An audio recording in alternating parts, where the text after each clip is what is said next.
नमस्ते बच्चों। आज के क्लास में आपका स्वागत है। आज के क्लास में हम लोग क्लास 8 विषय इतिहास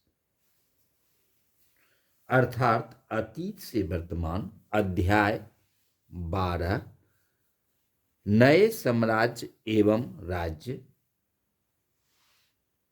पाठ का अध्ययन करेंगे। इस पाठ को हम लोग सरल भाषा में मूल तथ्यों का जानने का प्रयास करेंगे। इस पाठ में हम लोग गुप्त वंश की स्थापना, प्रमुख शासकों के कार्य, गुप्त प्रशासन, गुप्तों की सामाजिक स्थिति, वर्धन वंश, पल्लव वंश आदि के बारे में पढ़ेंगे। इस अध्याय को हम लोग दो भाग में पढ़ेंगे। पहले भाग में नए साम्राज्य एवं राज्य में पाठ के गुप्त वंश का और दूसरे भाग में शेष वर्धन वंश एवं पल्लव वंश के बारे में पढ़ेंगे।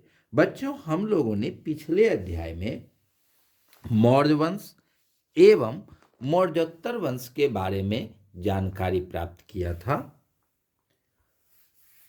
मौर्य वंश के शासकों द्वारा एक विशाल साम्राज्य की स्थापना 4वीं शताब्दी ईसा पूर्व में की गई थी। मौर्य शासकों में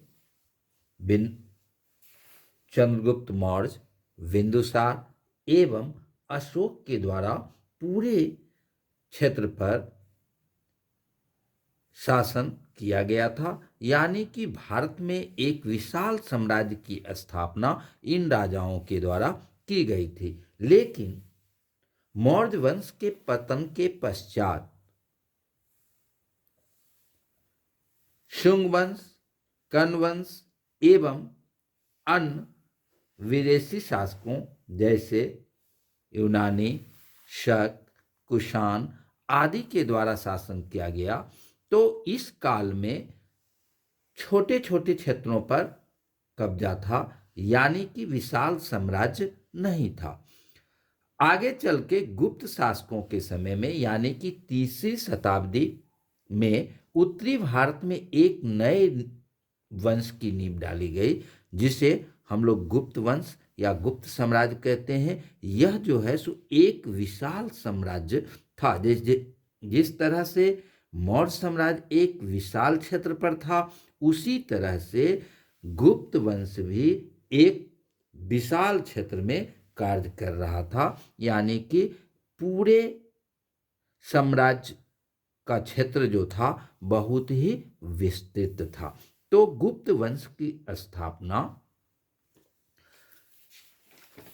का श्रेय महाराज श्री गुप्त को दिया जाता है, जिन्होंने 240 ईस्वी में गुप्त वंश की स्थापना की थी। इसके बाद जो है सो घटोत्कच शासक हुए। ये शासक जो थे एक तरह से सामंत या अधीनस्थ शासक के रूप में थे। चंद्रगुप्त के द्वारा यानी कि चंद्रगुप्त प्रथम के द्वारा जो है एक पूर्ण रूप से गुप्त वंश की स्थापना 319 ईस्वी में की गई। चंद्रगुप्त प्रथम ने अपने साम्राज्य को विस्तृत करने के लिए, अपने साम्राज्य को बढ़ाने के लिए और सामाजिक एवं राजनीतिक रूप से प्रभावशाली बनाने के लिए लिच्छवी राजकुमारी से विवाह किया, जिसके कारण जो है सो इस वंश की प्रतिष्ठा में वृद्धि हो गई।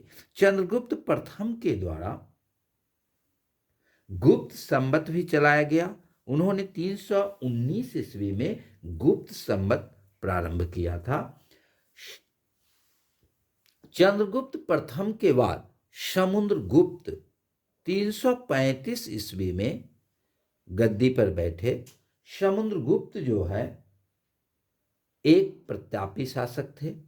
इनके बारे में जानकारी हमें हरिसेन द्वारा लिखित प्रयाग प्रशस्ति से मिलती है। प्रयाग प्रशस्ति जो है सो वर्तमान में प्रयागराज में है।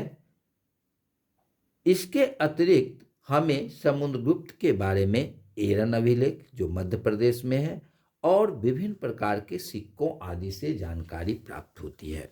अब हम लोग देखेंगे कि प्रयाग प्रशस्ति में क्या क्या है, प्रयाग प्रशस्ति से हमें क्या क्या जानकारी मिलती है। तो प्रयाग प्रशस्ति में समुद्रगुप्त ने आर्यावर्त के शासकों को पराजित कर सीधा अपने नियंत्रण में ले लिया और इस क्षेत्र के अंतर्गत 9 शासकों को इन्होंने पराजित किया। यानी कि उत्तरी भारत का क्षेत्र जो था जिसे आर्यावर्त कहते थे, इस क्षेत्र में जो है सो जो राजा थे उसको पराजित करके वहाँ पर अपने द्वारा शासन किया जाने लगा, यानी कि सीधा अपने नियंत्रण में लेके शासन किया जाने लगा। दक्षिण के 12 शासकों को समुद्रगुप्त ने पराजित कर समर्पण करने के लिए मजबूर किया।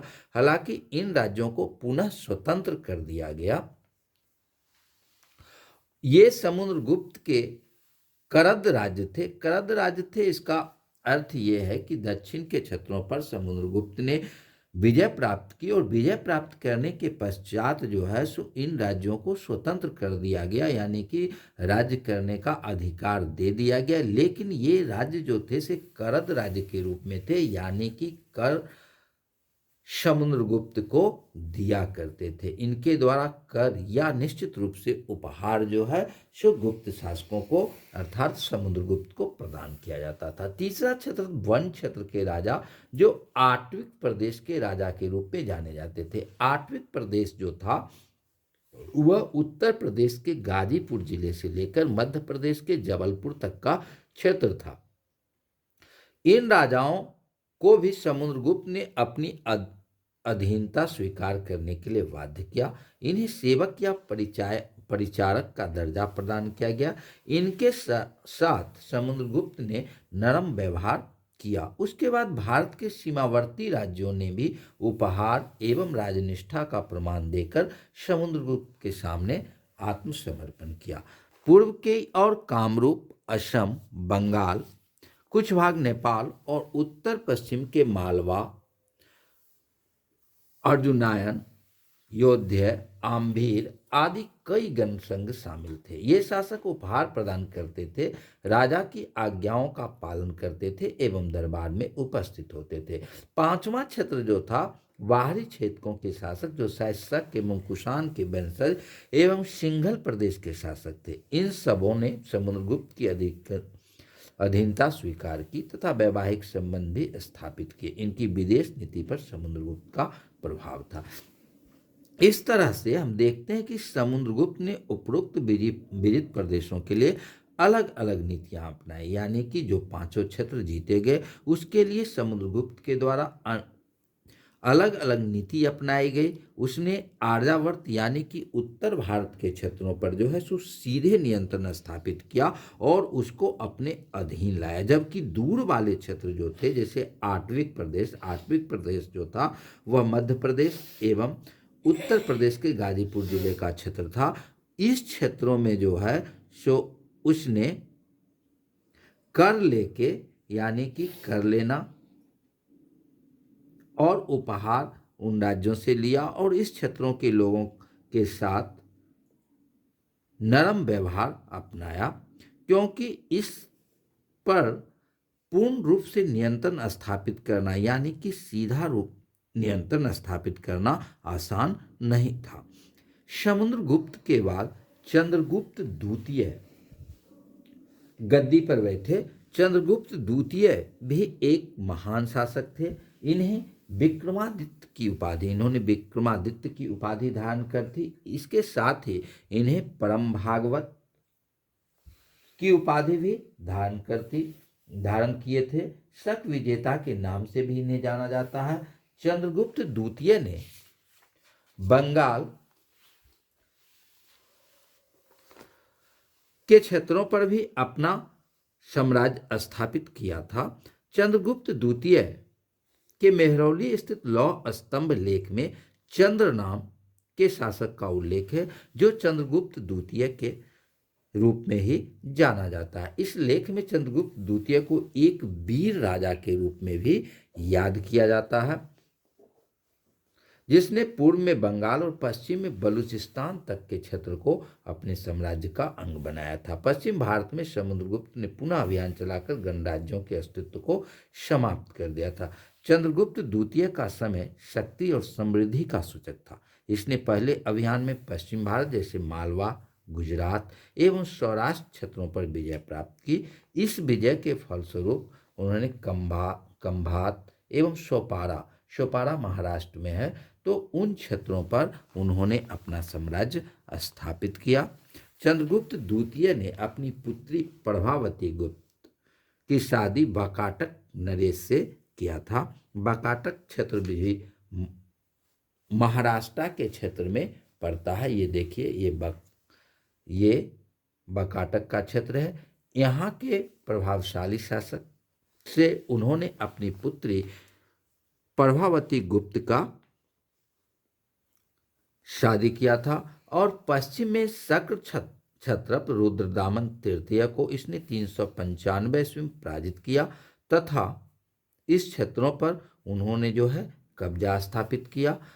इसने अपने साम्राज्य का विस्तार पश्चिमी से पूर्वी समुद्रों यानी कि अरब सागर से बंगाल की खाड़ी तक किया। इसकी एक महत्वपूर्ण उपलब्धि राजधानी को पाटलिपुत्र के अतिरिक्त उज्जैन को दूसरी राजधानी बनाया, यानी कि गुप्त वंश का जो है सो एक राजधानी पाटलिपुत्र थी। इसके अलावे उन्होंने दूसरी राजधानी जो है सो उज्जैन बनाई। चंद्रगुप्त द्वितीय जिसे विक्रमादित्य की उपाधि भी धारण की थी। चंद्रगुप्त द्वितीय के शासनकाल में साहित्य, कला, विज्ञान, संस्कृति आदि का काफी विकास हुआ। इसके बारे में हम लोग अगले अध्याय में भी अध्ययन करेंगे। चंद्रगुप्त द्वितीय के शासनकाल में चीनी यात्री फहियान भी आए थे और फहियान जो है सो यहाँ के शासनकाल के बारे में वर्णन किया है। फहियान जो थे वह बौद्ध धर्म के अनुयायी थे, यानी कि उन्होंने बौद्ध धर्म को स्वीकार किया और चंद्रगुप्त द्वितीय ने विदेशों से भी व्यापारिक संबंध स्थापित किए और बड़ी मात्रा में सोने के सिक्के उनके द्वारा जारी किए गए थे। अब हम लोग देखते हैं उसके बाद जो है सो कुमार गुप्त गद्दी पर बैठे। कुमार गुप्त का महान कार्य जो था वह नालंदा विश्वविद्यालय की स्थापना था, यानी कि नालंदा विश्वविद्यालय की स्थापना कुमार गुप्त के द्वारा की गई थी। या कुमार गुप्त के शासनकाल में ही नालंदा विश्वविद्यालय की स्थापना हुई और इनका कार्यकाल जो था वह बिल्कुल शांत था, लेकिन अंतिम समय में पुष्यमित्रों के आक्रमण का सामना करना पड़ा, यानी कि पुष्यमित्रों के द्वारा सामना किया गया। शायद यह नर्मदा के क्षेत्र का एक समुदाय था और पुष्यमित्र कुमार गुप्त के द्वारा पराजित हुए। उसके बाद अस्कंद गुप्त गद्दी पर बैठा और अस्कंद गुप्त के समय में एक महत्वपूर्ण घटना जो है हूनों का आक्रमण है, यानी कि हूनों के द्वारा आक्रमण किया गया और अस्कंद गुप्त ने हूनों को पराजित किया और अपने को यानी कि शक्रादित्य की उपाधि धारण की। यानी कि हूनों को पराजित करने के पश्चात उन्होंने शक्रादित्य की उपाधि धारण की थी। अस्कंद गुप्त के बाद गुप्त शासक हूनों के आक्रमण को सफलतापूर्वक सामना नहीं कर सका और सम्राट धीरे धीरे कमजोर होने लगा। हूनों के लगातार आक्रमण के कारण गुप्त शासक अपने विस्तृत साम्राज्य को संगठित नहीं रख सके और अंततः इसका पतन हो गया। हून का साम्राज्य जो है सो पर्सिया से खोतान तक फैला हुआ था। इसकी राजधानी अफगानिस्तान में बामियान थी। याद रखेंगे, हूनों का राजधानी जो है सो अफगानिस्तान में बामियान में थी। प्रथम हून शासक जिसने भारत की ओर रुख किया था उसका नाम तोड़मान था, यानी कि प्रथम हून शासक जिसने भारत पर आक्रमण किया वह तोड़मान था। चीनी यात्री कहते हैं कि इसके पुत्र मिहिर कुल बौद्ध धर्म के प्रति घृणा का भाव रखता था। इसने कई बौद्ध भिक्षुओं को हत्या कर दी और बौद्ध विहार को नष्ट कर दिया। यह संभवतः शैव धर्म का अनुयायी था। अब हम लोग गुप्त प्रशासन के बारे में देखेंगे। तो गुप्त प्रशासन में सबसे शासन का प्रधान जो होता था वह राजा होता था। राजा का मुख्य रूप से कार्य था राज्य की सुरक्षा प्रदान करना, प्रजा की सुरक्षा करना, न्याय प्रदान करना। इसके बाद जो है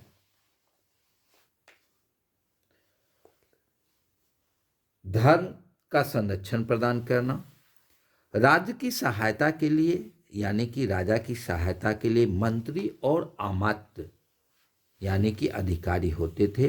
राजा की आमदनी का मुख्य स्रोत जो था वह लगान था, यानी कि राज्य की समस्त भूमि राजा की संपत्ति मानी जाती थी और राजा जो है सो उपज का 1/3 भाग कर के रूप में लेता था। उसके अलावे समुद्रगुप्त ने कई पराजित राजाओं को उनका क्षेत्र लौटाकर उन्हें कर देने के लिए बाध्य कर दिया था। कर देने वाले यह शासक जो था वह भूस्वामी अधिकारी सामंत कहलाते थे। जहां पर मौर्य शासक में केंद्रीकृत प्रशासन की व्यवस्था थी, उसके विपरीत गुप्त शासन काल में जो है सामंती या विकेंद्रीकृत शासन व्यवस्था थी। आगे चल के यही जो है साम्राज्य का पतन का कारण बना। अब मौर्य साम्राज्य गुप्त साम्राज्य जो था उसमें साम्राज्य यानी कि सबसे बड़ा क्षेत्र जो था वह देश था। देश जो है सो भुक्ति में बटा हुआ था, जिस भुक्ति के पदाधिकारी को ऊपरी कहा जाता था। भुक्ति जो है सो विषय में बटा हुआ था, यानी कि विषय जो है सो संभवतः अभी के जिला के समान होता था और विषय के प्रधान को विषयपति कहा जाता था और सबसे छोटी इकाई जो होती थी वह ग्राम होती थी।